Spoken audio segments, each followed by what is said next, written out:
J'invite maintenant la porte-parole de l'opposition officielle en matière d'emploi et de solidarité sociale à faire ses remarques préliminaires pour un maximum de 8 minutes. Alors, à vous la parole, la députée de Fabre. Merci beaucoup, Madame la Présidente. Alors, je veux saluer, bien sûr, le ministre de l'Emploi, du Travail et de la Solidarité sociale, les collègues de l'équipe gouvernementale, mon cher collègue de Vimont qui est avec moi aujourd'hui, collègue Lavallois également. Je veux remercier, bien sûr, les grandes équipes du ministère, de la Commission des partenaires du marché du travail, tous les gens qui sont là et qui vont nourrir et contribuer grandement, j'en suis certaine, à la qualité de nos échanges. Madame la Présidente, je ne prendrai pas mon 8 minutes. Je vous avise tout de suite, mais j'aurai un seul petit commentaire. Je sais que les crédits vont bien se passer parce qu'on est dans un dialogue constructif, mais en même temps, il y a un élément que je veux absolument mentionner qui est question de rectification des faits. Ça va faire en sorte que ce petit 2 minutes va faire en sorte que je vais me sentir encore mieux pour la suite des choses. Alors, je sais qu'au fil des présentations devant les médias et les allocutions du ministre de l'Emploi, il y a eu grandement cette information à l'effet que dans l'ère libérale, on n'avait rien fait en matière de pénurie de la main-d'œuvre. Alors, on a même parlé de lacunes et tout ça. Moi, je veux ramener simplement les faits très gentiment et en tout respect. Je veux simplement dire que le 8 mai 2018, il y avait tout de même, une stratégie nationale de la main-d'œuvre pour 1,3 milliard qui était transversale à bien des ministères et qui était très porteuse.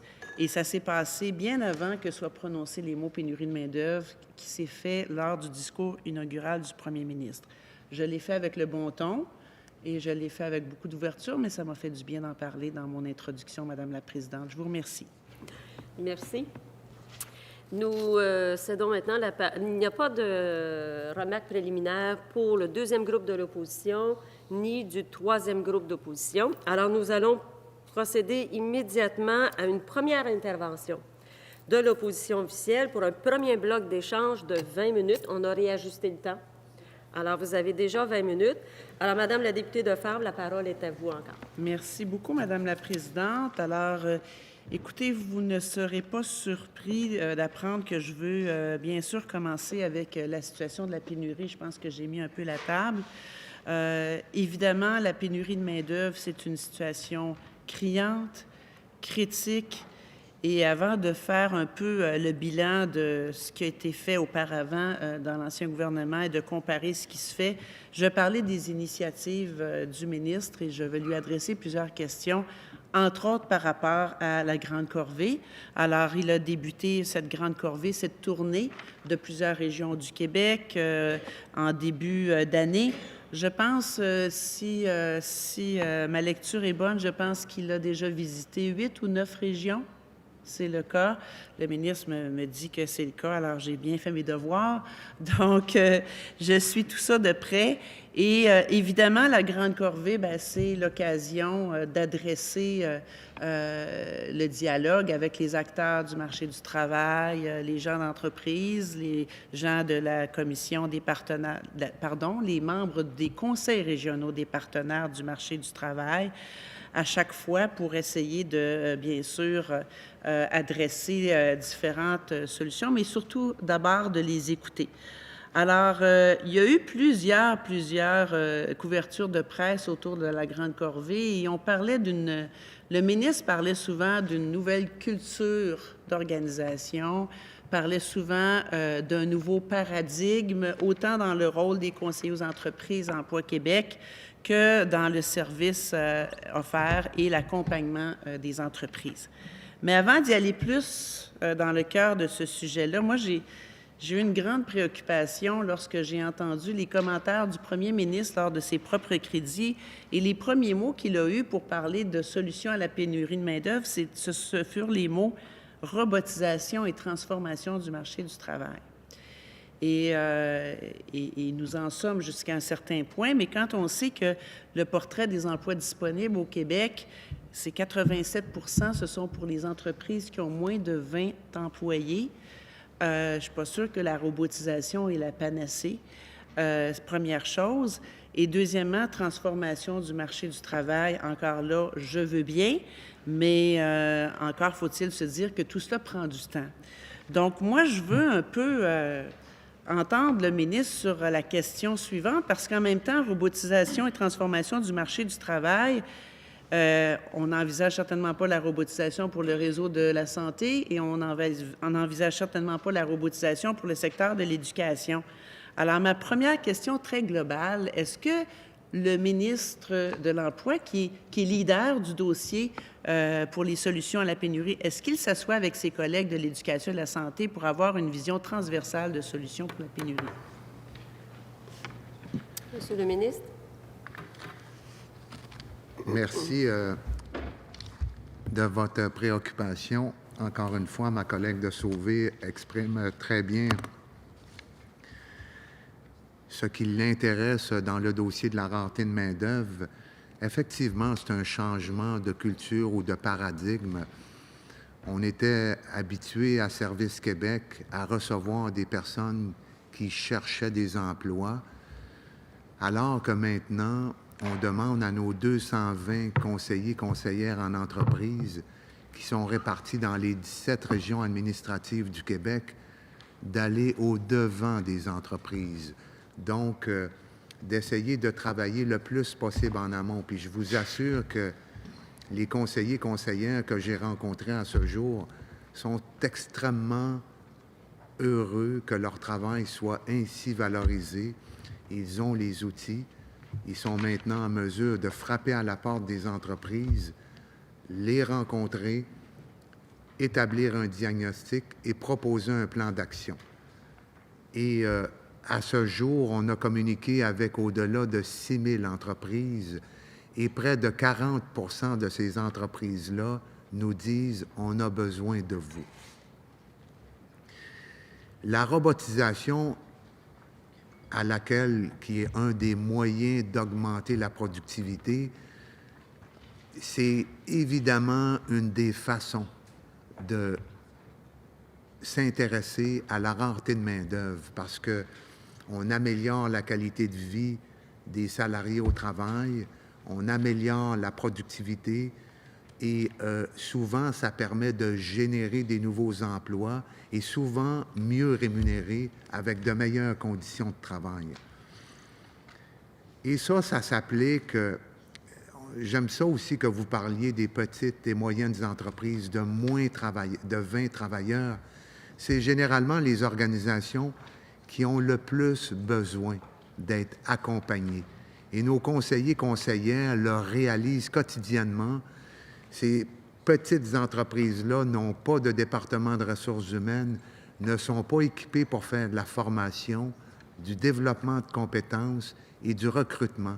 C'est à ce jour extrêmement bénéfique. Et j'essaie de travailler non seulement avec mes collègues de santé et éducation, mais avec tous mes collègues du Conseil des ministres. Avec ma collègue de la santé, on s'est assis ensemble, on se préoccupe de la rareté de main-d'œuvre pour les préposés aux bénéficiaires, pour les infirmiers, infirmières.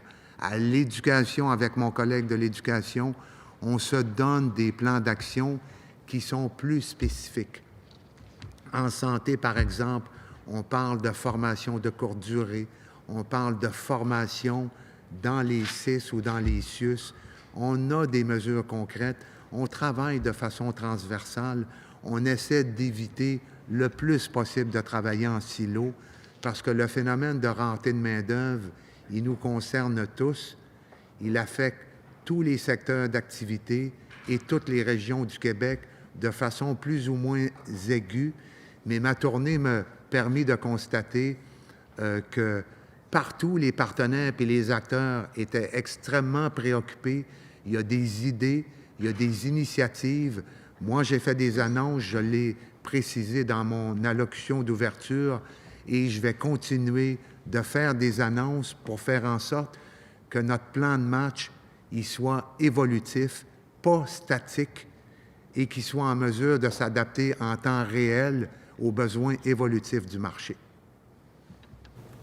Merci. Merci, Madame la Présidente.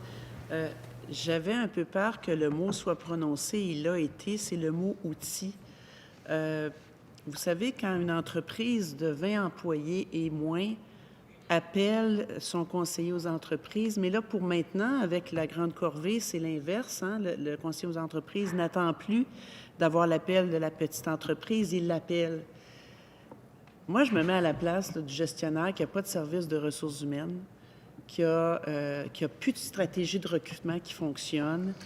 Il a des contrats à honorer, il veut développer son entreprise. Alors, il n'a pas le goût d'entendre parler d'outils. Les outils formidables en passant de Service Québec, d'Emploi Québec, qui sont les mesures, les subventions salariales, primes, le programme d'apprentissage milieu de travail, les mesures de formation MFAR. Il y a plein d'outils fort pertinents.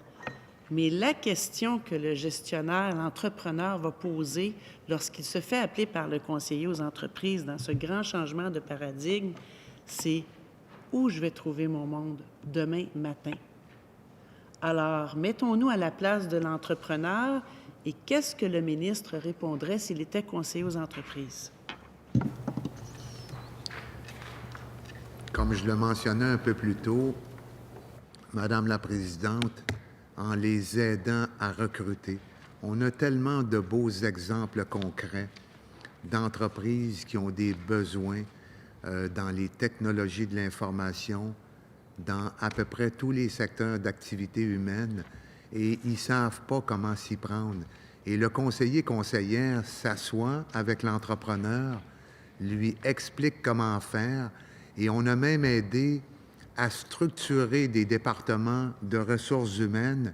On a aidé à préparer des entrevues, établir des questions, cerner le profil des personnes qui répondent aux besoins de l'entreprise, identifier de façon claire les exigences et les qualifications. En fait, nos conseillers-conseillères deviennent des guides.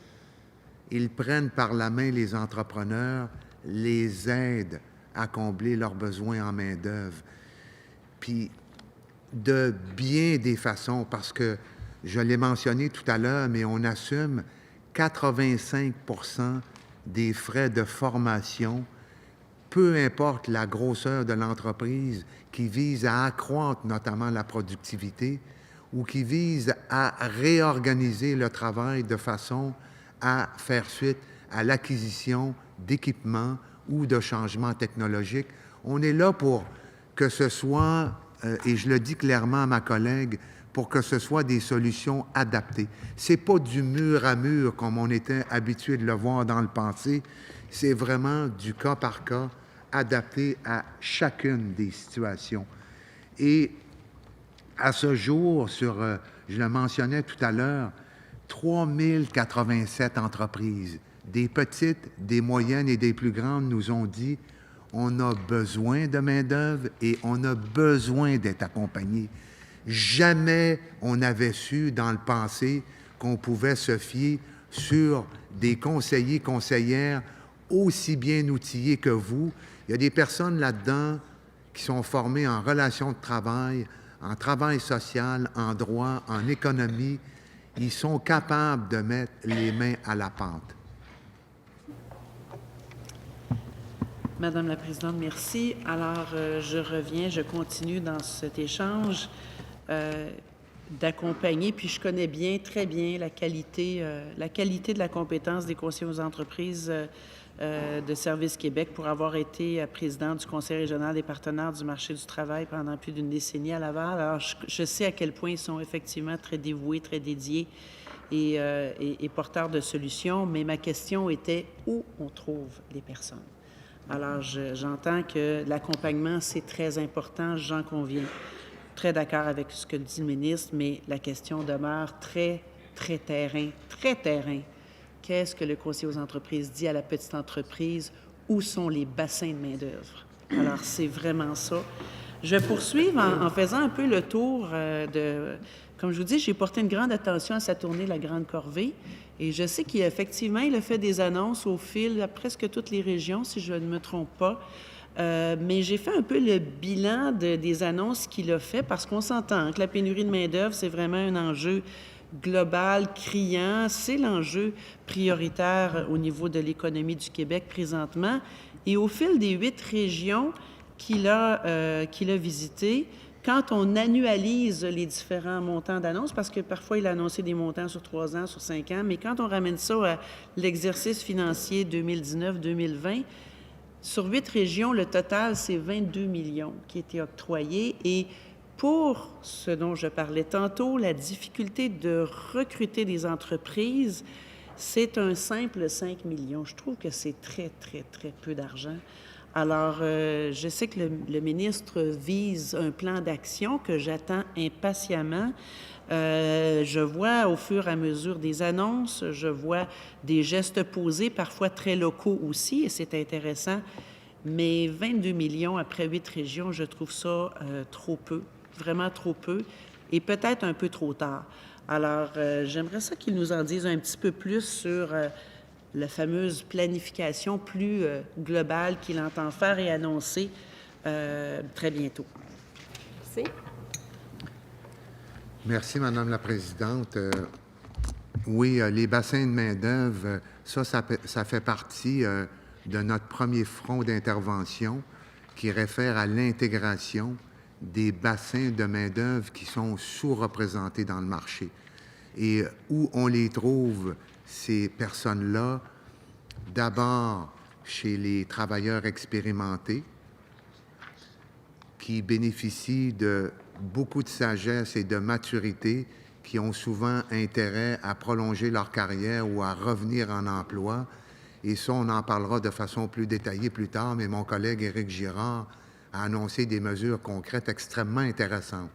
Donc, les travailleurs expérimentés, les jeunes représentent à peu près 54 des besoins en main-d'œuvre pour les 10 prochaines années. On a à ce jour 120 000 postes vacants à combler dans les 10 prochaines années.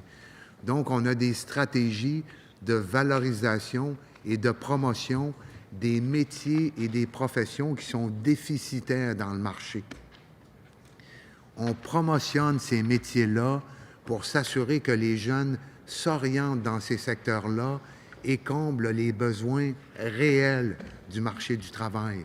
Les personnes handicapées, ma collègue le sait très bien, elle est sensible. On en fait la promotion. J'ai parlé de l'embauche de 28 agents d'intégration de personnes handicapées. C'est là qu'on va les chercher, ma collègue. Les femmes, les Autochtones, les personnes judiciarisées, les travailleurs étrangers temporaires, les immigrants. On est en discussion, mon collègue du Midi et moi, avec nos homologues à Ottawa. On est en train de s'assurer de piger dans tous les bassins de main-d'œuvre sous-représentés dans le marché. Et je rappellerai à ma collègue, ce n'est pas une question de montant d'argent. Quand je fais des annonces, là, que ce soit 30 ou 40 millions, je souhaite ardemment, puis je le dis à chaque fois, qu'on aille bien au-delà de ces montants-là. Il faut faire la promotion de l'assumation des frais de formation, de ce que les entreprises font pour se distinguer et accroître leur productivité. Et contrairement à votre plan d'action, je rappellerai à ma collègue que la rareté de main-d'œuvre s'est documentée depuis 2007-2008. Il y en a qui me disent, puis j'ai lu des articles d'économistes en 2003-2004.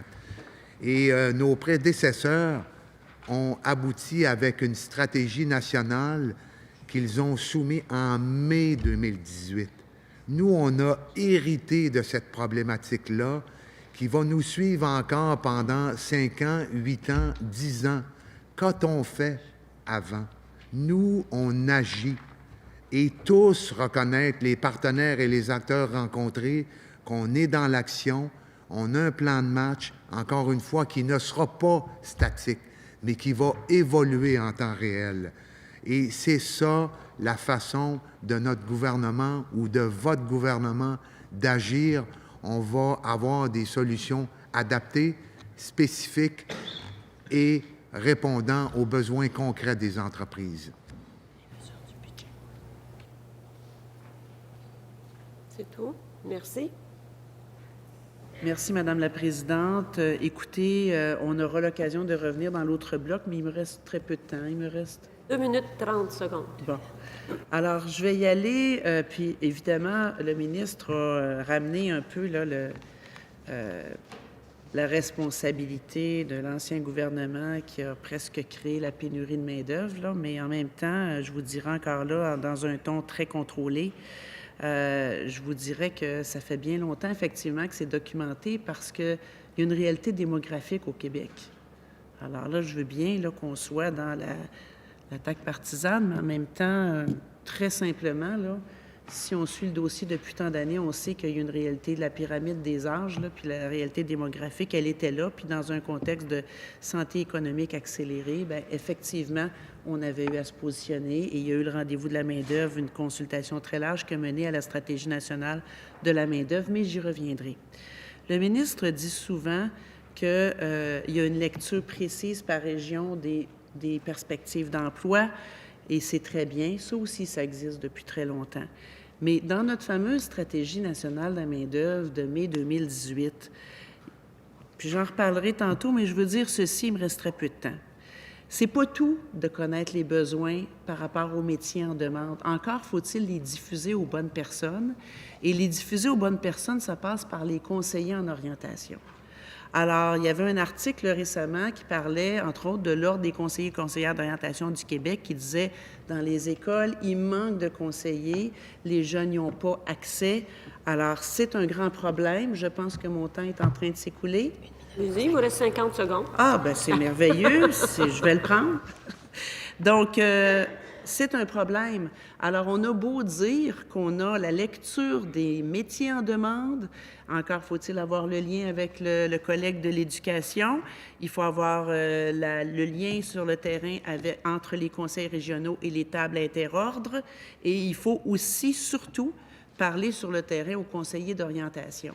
Alors, s'il n'y a pas suffisamment de conseillers d'orientation dans les écoles, comment est-ce qu'on peut inciter les jeunes à aller vers les métiers en demande alors qu'ils combleront 54 des emplois d'ici les prochaines années? J'ai failli perdre la voix. Excusez-moi. Merci.